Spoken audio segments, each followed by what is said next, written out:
নমস্কার সবাই, হৃদয় শিল্পর তরফ থেকে রইল আরেকটা পেন্টিং সিরিজ। তো আজকে আমি রিইউজ করতে চলেছি কেক বোর্ডটা।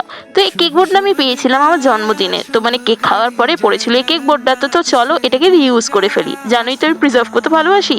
তো চলো প্রথমে করে নিই স্কেচ, তারপরে করব পেন্টিং।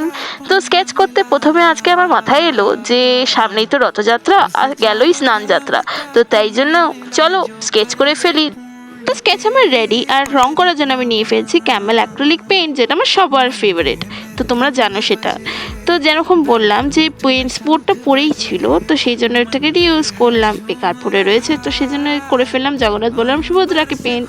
তো দেখে বলো তো তোমাদের কেমন লাগলো কমেন্ট সেকশনে জানাতে একদম ভুলো না। তোমাদের লাগলে কিন্তু একদম ভুলো না কিন্তু যে হৃদয় শিল্পকে ফলো করতে, আর অনেক অনেক ভালোবাসা দাও।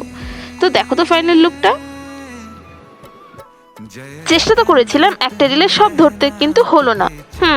তো তার জন্য কিন্তু আমার পেজকে ফলো করতে থাকো, স্টে টিউনড, পার্ট 2 খুব তাড়াতাড়ি আসতে চলেছে। চলো দাদা।